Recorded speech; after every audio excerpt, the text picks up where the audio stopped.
ಕಳೆದಿಹುದು ಕಾದಿರುಳು ಕರಗಿಹುದು ಕಾರ್ಮುಗಿಲು ಇಂದು ಹಿಂದು ಭಾಸ್ಕರನ ಉದಯ ಕಾಲ ನಾಡ ಪರಿವರ್ತನೆಯ ಪರ್ವಕಾಲ ನಾಡ ಪರಿವರ್ತನೆಯ ಪರ್ವಕಾಲ.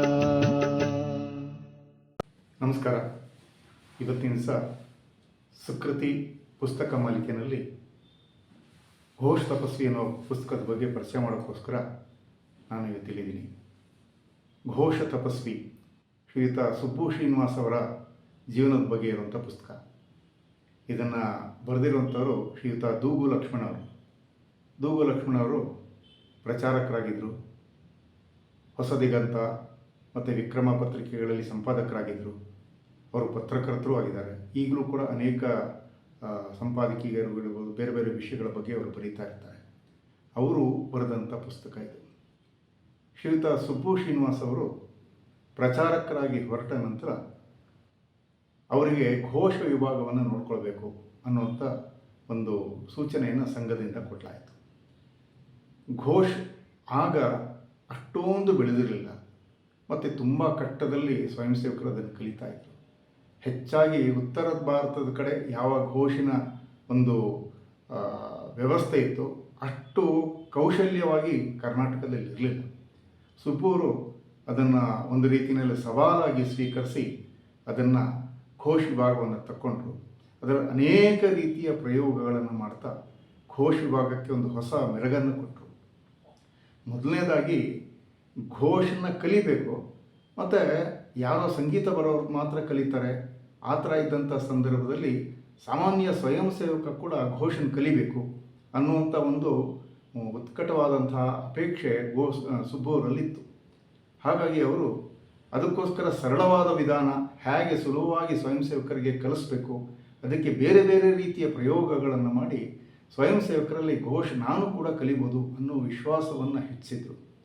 ಮತ್ತು ಸಂಖ್ಯಾತ್ಮಕವಾಗಿ ಕೂಡ ಅಷ್ಟೇ.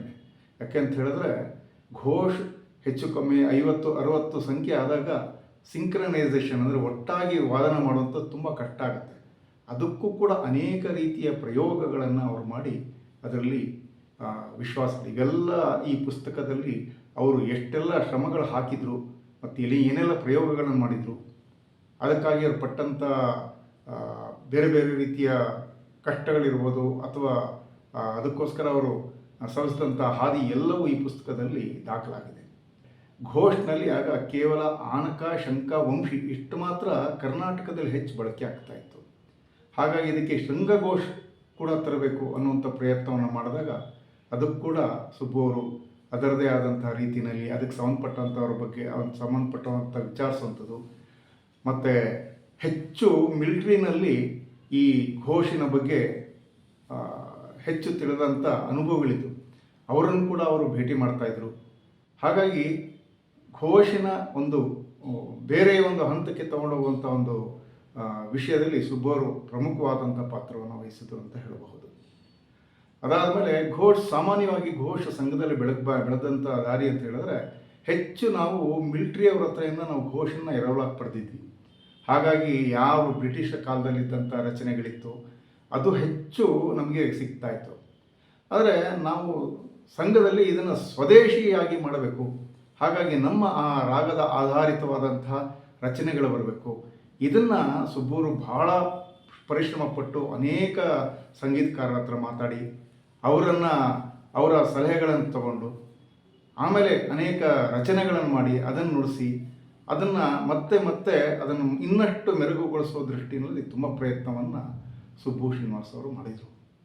ಅದಷ್ಟೇ ಅಲ್ಲ, ಅದಕ್ಕೋಸ್ಕರ ಅತ್ಯಂತ ಕಠಿಣವಾದಂತಹ ಶ್ರಮವನ್ನು ಸಾಧಾರಣ ಒಂದು ಹೆಚ್ಚು ಕಮ್ಮಿ ಒಂದು ವರ್ಷಗಳ ಕಾಲ ಅವರು ಈ ಘೋಷಿಂದೇ ಅವರ ಒಂದು ಪ್ರಾವೀಣ್ಯತೆ ಪಡೆಯೋ ದೃಷ್ಟಿಯಿಂದ ಕಠಿಣವಾದಂತಹ ಒಂದು ಶ್ರಮವನ್ನು ಮತ್ತು ಅದಕ್ಕೋಸ್ಕರ ಬೇಕಾಗಿರುವಂಥ ತರಬೇತಿಯನ್ನು ಕೂಡ ಅವರು ಪಡೆದರು. ಮತ್ತು ಹೊಸ ರೀತಿಯ ಪ್ರಯೋಗಗಳು ಸ್ವಯಂ ಸೇವಕ ಎದುರುಗಡೆ ಅವನು ಘೋಷ್ ಕಲಿತಾರೆ, ಅವನು ಇದ್ದಾನೆ ಅಂತ ಹೇಳಿದ್ರೆ ಅವನಿಗೆ ಆಸಕ್ತಿ ಹುಟ್ಟುವ ರೀತಿಯಲ್ಲಿ ಅನೇಕ ಪ್ರಯೋಗಗಳನ್ನು ಮಾಡೋದು. ಉದಾಹರಣೆಗೆ ವ್ಯೂಹ ರಚನೆ ಮಾಡಬೇಕಾದ್ರೆ ಅತ್ಯಂತ ಸರಳವಾಗಿ ಆ ಸ್ವಯಂ ಸೇವಕಕ್ಕೆ ಗೊತ್ತಾಗಬೇಕು. ಅದಕ್ಕೋಸ್ಕರ ಅವ್ರೇನು ಮಾಡಿದರು, ಈ ಮ್ಯಾಗ್ನೆಟ್ ಅಂಟಿಸಿರುವಂಥ ಅನೇಕ ರೀತಿಯ ಪರಿಕರಗಳನ್ನು ಉಪಯೋಗಿಸಿ ಭ್ರಮ ಯಾವ ಥರ ಮಾಡುವಂಥದ್ದು, ವಾಮಭ್ರಮ ಯಾವ ಥರ ಅಂತ ಮಾಡೋದು, ಹೀಗೆ ಸುಲಭವಾಗಿ ಒಂದು ಸತಿ ತೋರಿಸಿದ ತಕ್ಷಣ ಇಡೀ ಫಾರ್ಮೇಷನ್ನ ಸ್ವಯಂ ಸೇವಕರು ಸುಲಭವಾಗಿ ಮಾಡ್ತಿದ್ರು. ಆ ರೀತಿಯ ಅನೇಕ ಹೊಸತನಗಳನ್ನು ಘೋಷ್ನಲ್ಲಿ ತಂದರು. ಸುಬ್ಬು ಅವರ ದೃಷ್ಟಿನಲ್ಲಿ ಘೋಷ್ ಅಂತ ಹೇಳಿದ್ರೆ ಸಂಘದ ಒಂದು ಅಲಂಕಾರಿಕವಾದಂತಹ ಸಂಗತಿ. ಸಂಘದ ಎಲ್ಲ ಕಾರ್ಯಕ್ರಮಗಳಿಗೆ ಮೆರಗನ್ನು ಹೆಚ್ಚಿಸೋದು ಹೇಗೆ, ಅದಕ್ಕೆ ಘೋಷನ ಉಪಯೋಗಿಸ್ಬೇಕು. ಆ ರೀತಿ ಸ್ವಯಂ ಸೇವಕರಲ್ಲಿ ಅವರು ಅದನ್ನು ಹೇಳ್ತಿದ್ರು. ನೀನು ಎಷ್ಟು ಉತ್ಕೃಷ್ಟವಾಗಿ ಘೋಷನ ವಾದನ ಮಾಡ್ತೀಯಾ ಅಷ್ಟು ಸಂಘದ ಕಾರ್ಯಕ್ರಮಕ್ಕೆ ಮೆರಗು ಹೆಚ್ಚಾಗುತ್ತೆ. ಆ ರೀತಿ ಹೇಳ್ತಾ ಸ್ವಯಂ ಸೇವಕರಲ್ಲಿ ಇನ್ನಷ್ಟು ಉತ್ಸಾಹವನ್ನು ಅವರು ವೃದ್ಧಿಸ್ತಾ ಇದ್ರು. ಸಂಘ ಬೆಳೆದಂತೆ ಘೋಷಿನ ಅವಶ್ಯಕತೆ ಕೂಡ ಬೆಳೀತಾ ಬಂತು. ಹಾಗಾಗಿ ಹೆಚ್ಚು ಹೆಚ್ಚು ಸ್ವಯಂ ಸೇವಕರು, ಉದಾಹರಣೆಗೆ ಮೊದಲು ಒಂದು ಸೀಮಿತವಾದಂಥ ಸಂಖ್ಯೆಯಲ್ಲಿ ಸಂಚಲನ ನಡೀತಾ ಇತ್ತು. ಬರ್ತಾ ಬರ್ತಾ ಆ ಸಂಚಲನ ಮಾಡೋಂಥವ್ರ ಸಂಖ್ಯೆ, ಸಂಘದ ಕಾರ್ಯಕ್ರಮಗಳಿಗೆ ಬರುವಂಥವ್ರ ಸಂಖ್ಯೆ ಹೆಚ್ಚಾಗಿದ್ದ ಕಾರಣ ಘೋಷ್ ಕೂಡ ಅದಕ್ಕೆ ತಕ್ಕಂತೆ ಬೆಳಿಬೇಕಾದಂಥ ಅನಿವಾರ್ಯತೆ ಸೃಷ್ಟಿಯಾಯಿತು. ಆದರೆ ಬೆಳಿಬೇಕು ಅಂತ ಹೇಳಿದ್ರೆ ಅದಕ್ಕೆ ಬೇಕಾದಂಥ ವಾದ್ಯಗಳು ಬೇಕು. ಸಂಘದಲ್ಲಿ ವಾದ್ಯಗಳು ಅಂತ ಹೇಳಿದ್ರೆ ಸ್ವಯಂ ಸೇವಕನೇ ತಗೋಬೇಕು. ಹಾಗಾಗಿ ಅತ್ಯಂತ ಕೈಗೆಟಕುವ ದರದಲ್ಲಿ ವಾದ್ಯಗಳನ್ನು ಯಾವ ರೀತಿ ಯೋಚನೆ ಮಾಡಬೇಕು, ಅದಕ್ಕೋಸ್ಕರ ಅನೇಕ ಪ್ರವಾಸಗಳು, ಪೂನಾಗೆ ಹೋದರು, ನಾಸಿಕ್ಗೆ ಹೋದರು, ಮೈಸೂರಿನ ಅನೇಕ ಸ್ವಯಂ ಸೇವಕರನ್ನ ಭೇಟಿ ಮಾಡಿದ್ರು, ಈ ಬ್ಯಾಂಡ್ ವಾದ್ಯಗಳನ್ನು ತಯಾರು ಮಾಡೋರನ್ನ ಭೇಟಿ ಮಾಡಿದ್ರು. ಅದರಲ್ಲಿ ಒಂದು ಹೊಸತನ ಮತ್ತು ಕಾಸ್ಟ್ ಕಮ್ಮಿ ಮಾಡುವಂಥದ್ದು, ಅಂದರೆ ಅದರ ಬೆಲೆಯನ್ನು ಕಮ್ಮಿ ಮಾಡೋದು, ಸುಲಭವಾಗಿ ಸ್ವಯಂ ಸೇವಕರಿಗೆ ದಕ್ಕಬೇಕು. ಅದಕ್ಕೆ ಅವರು ಪಟ್ಟಂಥ ಶ್ರಮ ಪೂರ್ತಿ ಈ ಪುಸ್ತಕದಲ್ಲಿ ಚೆನ್ನಾಗಿ ದಾಖಲಾಗಿದೆ. ಅದಾದಮೇಲೆ ಈ ಸ್ವಯಂ ಸೇವಕರು ಹೆಚ್ಚು ಹೆಚ್ಚು ಕಲಿತು ಸಂಘದ ಒಂದು ಕಾರ್ಯದಲ್ಲಿ ಹೆಚ್ಚು ಹೆಚ್ಚು ಘೋಷಿನ ಬಳಕೆ ಪ್ರಾರಂಭ ಆಯಿತು. ಹೊಸ ಹೊಸ ನಾವೀನ್ಯ ರೀತಿಯ ಕಾರ್ಯಕ್ರಮಗಳು ಪ್ರಾರಂಭ ಆದವು. ಪುಣೆನಲ್ಲಿ ಗಣೇಶೋತ್ಸವ ತುಂಬ ಚೆನ್ನಾಗಿ ನಡೆಯುತ್ತೆ. ಆ ಗಣೇಶೋತ್ಸವದಲ್ಲಿ ಸ್ವಯಂ ಸೇವಕರು ಏನು ಮಾಡ್ಬೋದು, ಇದು ಸುಬ್ಬೂರಿಗೆ ಬಂದಂಥ ಒಂದು ವಿಷಯ. ಇದುವರ ತನಕ ಯಾರೂ ಅದರ ಬಗ್ಗೆ ಯೋಚನೆ ಮಾಡಲಿಲ್ಲ. ಅವರು ಯೋಚನೆ ಮಾಡಿದ್ರು, ಗಣೇಶ ಕೊಡಿಸುವಂಥ ಪೆಂಡಾಲ್ಗಳಿರ್ತವೆ. ಹಾಗಾಗಿ ಸ್ವಯಂ ಸೇವಕರು, ಘೋಷ್ ಸ್ವಯಂ ಸೇವಕರು ಬೆಳಗ್ಗಿಂದ ಸುಮಾರು ಒಂದು 2-3 ಗಂಟೆಗಳ ಕಾಲ ಒಂದೊಂದೇ ಪೆಂಡಾಲ್ ಹತ್ರ ಹೋಗೋದು, ಗಣೇಶನ ಮುಂದೆ ವಾದನ ಮಾಡುವಂಥದ್ದು. ಇದೊಂದು ಹೊಸ ರೀತಿಯ ಕಾರ್ಯಕ್ರಮ ಆಯಿತು. ಸ್ವಯಂ ಸೇವಕರಲ್ಲೂ ಉತ್ಸಾಹ ಬಂತು ಮತ್ತು ಅಲ್ಲಿ ಯಾರು ಈ ಕಾರ್ಯಕ್ರಮ ನಡೆಸ್ತಾರೆ ಅವ್ರಿಗೂ ಕೂಡ ತುಂಬ ಸಂತೋಷ ಆಯಿತು. ಈಗ ಆ ಕಾರ್ಯಕ್ರಮ ಈಗಲೂ ನಡೀತಾ ಇದೆ. ಅನೇಕ ಸ್ವಯಂ ಸೇವಕರು ಈಗಲೂ ಅದರಲ್ಲಿ ಅತ್ಯಂತ ಉತ್ಸಾಹದಿಂದ ಭಾಗವಹಿಸ್ತಾ ಇದ್ದಾರೆ. ಅದೇ ರೀತಿಯಲ್ಲಿ ಬೆಂಗಳೂರಿನಲ್ಲಿ ಕೂಡ ಶಿವರಾತ್ರಿ ಘೋಷ್ ಕಾರ್ಯಕ್ರಮ ಅಂತಲೇ ಪ್ರಸಿದ್ಧ.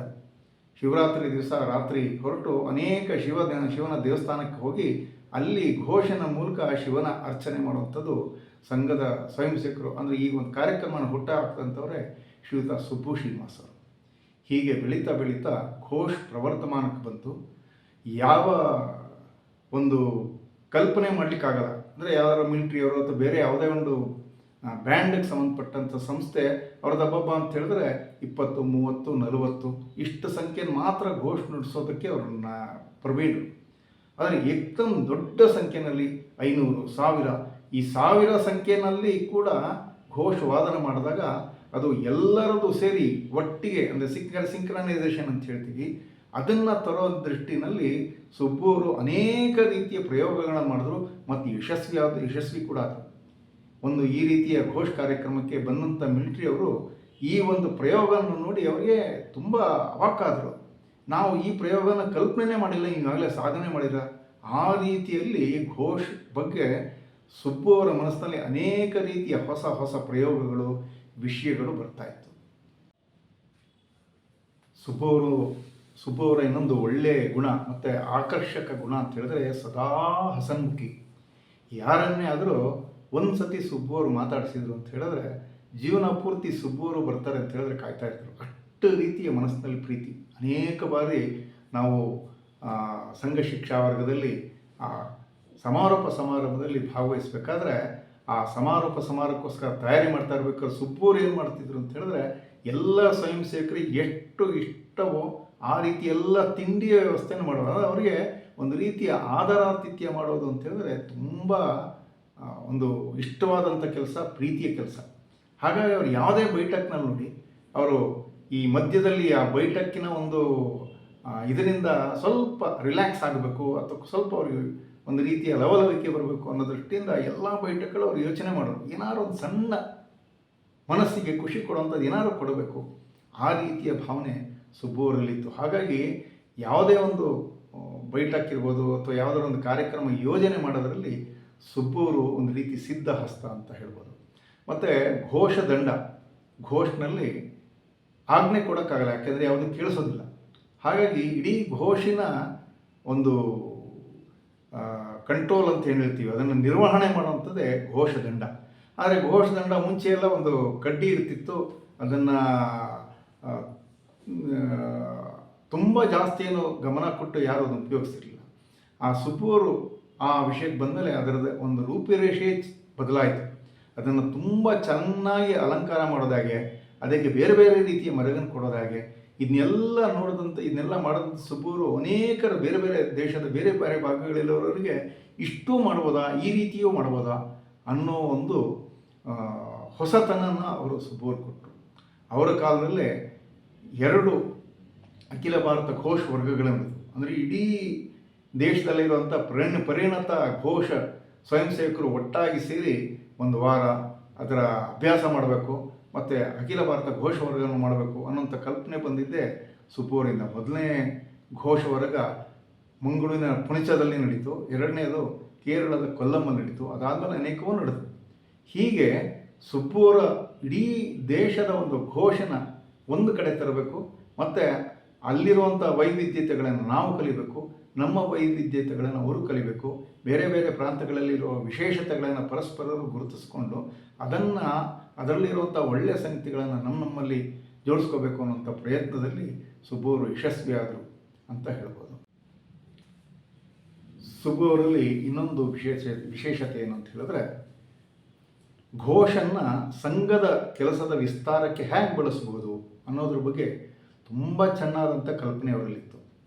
ಅನೇಕ ಮುಖ್ಯ ಶಿಕ್ಷಕರನ್ನ ಕರೆದು ಹೇಳ್ತಿದ್ರು ಅವರು, ನಿಮ್ಮ ಶಾಖೆಯಲ್ಲಿ ಸಂಖ್ಯೆ ಚೆನ್ನಾಗಾಗಬೇಕಿದ್ರೆ ನಿಮ್ಮ ಶಾಖೆಯಲ್ಲಿ ಘೋಷ ಕಲಿಸಿ, ಬಾಲಕರಿಗೆ ವಂಶಿಯನ್ನು ಕಲಿಸಿ, ಆನಕವನ್ನು ಕಲಿಸಿ, ಈ ರೀತಿ ಪ್ರಚೋದನೆಯನ್ನು ಕೊಡ್ತಿದ್ರು. ಮತ್ತು ಬಾಲಕರ ಘೋಷಣೆ ಮಾಡಬೇಕು ಅನ್ನೋಂಥ ಪ್ರಯತ್ನವನ್ನು ಕೂಡ ಮಾಡ್ತಿದ್ರು. ಅನೇಕ ಶಾಖೆಗಳಲ್ಲಿ ಈಗಲೂ ಕೂಡ ಅದರ ಒಂದು ಉಪಯೋಗ ಈಗಲೂ ಕೂಡ ಅನೇಕ ಶಾಖೆಗಳಲ್ಲಿ ಆಗ್ತಾಯಿದೆ. ಮತ್ತು ಅನೇಕ ಬಾರಿ ಸಂಘದ ಒಂದು ವಿಸ್ತಾರ ದೃಷ್ಟಿಯಿಂದ ಅನೇಕ ಬಾರಿ ವಿಸ್ತಾರಕ ಕೆಲಸಗಳು ನಡೀತಾ ಇತ್ತು. ಅನೇಕ ಬಾರಿ ವಿಸ್ತಾರಕರು ಹೋಗಬೇಕು ಅನ್ನೋಂಥ ಒಂದು ಕಲ್ಪನೆಯನ್ನು ಸಂಘದಿಂದ ಕೊಡಲಾಗಿತ್ತು. ಸುಬ್ಬವರು ಕೂಡ ಅನೇಕ ಸ್ವಯಂ ಸೇವಕರಿಗೆ ನೀನು 10 ದಿವಸ 15 ದಿವಸ ಒಂದು ವಾರ ಘೋಷ ವಿಸ್ತಾರಕ್ಕಾಗಿ ಹೋಗ್ಬೋದಾ, ಬೇರೆ ಊರಿಗೆ ಹೋಗಿ ಅಲ್ಲಿ ಘೋಷನ ಕಲಿಸ್ಬೋದಾ, ಈ ರೀತಿಯ ಪ್ರಯೋಗಗಳನ್ನು ಮಾಡಿ ಯಶಸ್ವಿಯಾದರು. ಅನೇಕರು ಬೇರೆ ಊರುಗಳಿಗೆ ಹೋದರು, ಅಲ್ಲಿ ಒಂದು ಘೋಷ ತಂಡವನ್ನೇ ಕಟ್ಟು ಬಂದು ಯಶಸ್ವಿಯಾದವರು ಅನೇಕರು ಇದ್ದಾರೆ.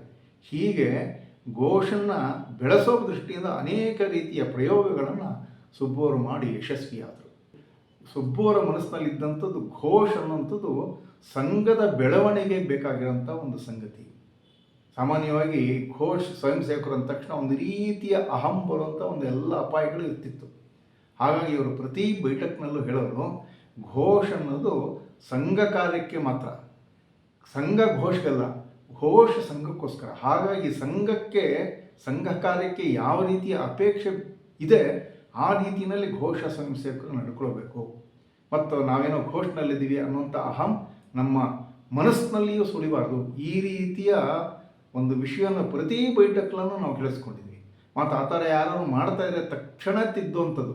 ಆ ರೀತಿ ಒಂದು ರೀತಿಯ ಪಾದರಸದ ರೀತಿಯಲ್ಲಿ ಸುಬ್ಬವರ ನಡವಳಿಕೆ ಇರ್ತಿತ್ತು, ನಡೆದಾಟ ಇರ್ತಿತ್ತು, ಅದೇ ರೀತಿ ಅವರ ಯೋಚನೆ ಕೂಡ ಇರ್ತಿತ್ತು. ಹಾಗಾಗಿ ಇವರ ಈ ಎಲ್ಲ ಒಂದು ಘೋಷಿನ ಬಗ್ಗೆ ತುಂಬ ಪ್ರಯೋಗ ಮಾಡುವಂಥದ್ದಿರ್ಬೋದು, ಬೇರೆ ಬೇರೆ ಹೊಸತನವನ್ನು ಜೋಡಿಸೋದಿರ್ಬೋದು, ಇದನ್ನು ನೋಡಿದಂಥ ಸಂಘದಲ್ಲಿ ಅವರಿಗೆ ಅಖಿಲ ಭಾರತ ಘೋಷ ಪ್ರಮುಖ ಅಂತ ಕೂಡ ಅವರಿಗೆ ಒಂದು ಜವಾಬ್ದಾರಿಯನ್ನು ಕೊಡಲಾಯಿತು. ಇಡೀ ದೇಶ ಸುತ್ತಾಡಿ ಇಲ್ಲಿ ಪ್ರಯೋಗಗಳನ್ನು ಏನು ಮಾಡಿದ್ರು ಅದನ್ನು ದೇಶದ ಬೇರೆ ಎಲ್ಲ ಕಡೆಗಳಲ್ಲೂ ಅವರು ಆ ಪ್ರಯೋಗವನ್ನು ಮಾಡಿದರು. ಮಾಡ್ತಾ ಎಲ್ರಿಗೂ ಪ್ರೀತಿಯ ಸುಬ್ಬೂಜಿ ಆದರು. ಅಷ್ಟೇ ಅಲ್ಲ, ಅವರ ವೈಯಕ್ತಿಕ ಜೀವನದಲ್ಲಿ ಕೂಡ ಅಷ್ಟೇ. ಅಂದರೆ ಸಂಘ ಘೋಷ ಬಿಟ್ಟು ಅವರು ಯಾವುದೇ ಬೈಠಕ್ ಇರ್ಬೋದು, ಯಾವುದಾದ್ರು ಒಂದು ಕಾರ್ಯಕ್ರಮ ವ್ಯವಸ್ಥೆ ಮಾಡೋದಿರ್ಬೋದು, ಅಚ್ಚುಕಟ್ಟುತನ ಅಂತ ಹೇಳಿದ್ರೆ ಸುಬ್ಬು ಅಂತ ಹೇಳ್ಬೋದು. ಅವರು ವೈಯಕ್ತಿಕ ಕೂಡ ಅವರ ರೂಮ್ನಲ್ಲಿ ಯಾವುದೇ ಒಂದು ಸಂಗತಿ ಇದ್ರೂ ಅದನ್ನು ಇಷ್ಟು ಅಚ್ಚುಕಟ್ಟಾಗಿಡ್ತಿದ್ರು. ಆ ಅಚ್ಚುಕಟ್ಟುತನ ಅನ್ನೋದು ಸುಬ್ಬೂರಿಗೆ ತುಂಬ ಪ್ರೀತಿ. ಹಾಗಾಗಿ ಅನೇಕರು ಆ ಒಂದು ಗುಣವನ್ನು ಸುಬ್ಬೂರಿಂದ ಕಲ್ತಿದವರು ಇದ್ದೀವಿ, ಅದನ್ನು ಜೀವನದಲ್ಲಿ ಅಳವಡಿಸ್ಕೊಂಡವರು ಇದ್ದೀವಿ. ಹೀಗೆ ಪ್ರೀತಿಯ ಸುಬ್ಬು ಅವರು ತಮ್ಮ ಇಡೀ ಜೀವನವನ್ನು ಘೋಷ್ ಕಾರ್ಯವನ್ನು ತುಂಬ ಒಂದು ವ್ಯಾಪಕವಾದ ರೀತಿಯಲ್ಲಿ ಪರಿಣಾಮಕಾರಿಯಾದಂಥ ರೀತಿಯಲ್ಲಿ ಇದನ್ನು ಹೆಚ್ಚಿಸೋದಕ್ಕೆ ಇಡೀ ತಮ್ಮ ಜೀವನವನ್ನು ಮುಡುಪಾಗಿಟ್ಟರು. ಅಷ್ಟೇ ಅಲ್ಲ, ಅನೇಕ ರೀತಿಯ ಪ್ರಯೋಗಶೀಲತೆ ಮತ್ತು ಅದಕ್ಕೋಸ್ಕರ ಸದಾ ತುಡಿಯುವಂಥದ್ದು. ಅಂದರೆ ಯಾವುದೋ ಒಂದು ಕನಸಿನಲ್ಲಿ ಇವರು ಯಾವಾಗಲೂ ಹೇಳ್ತಿದ್ರು, ನನ್ನ ಕನಸಿನಲ್ಲಿ ಈ ಥರ ಯಾವುದೋ ಒಂದು ಘೋಷ್ ಸಂಖ್ಯೆನೇ ಬಿದ್ದಿತ್ತು ಅಂತ ಯಾವಾಗಲೂ ಹೇಳ್ತಿದ್ರು.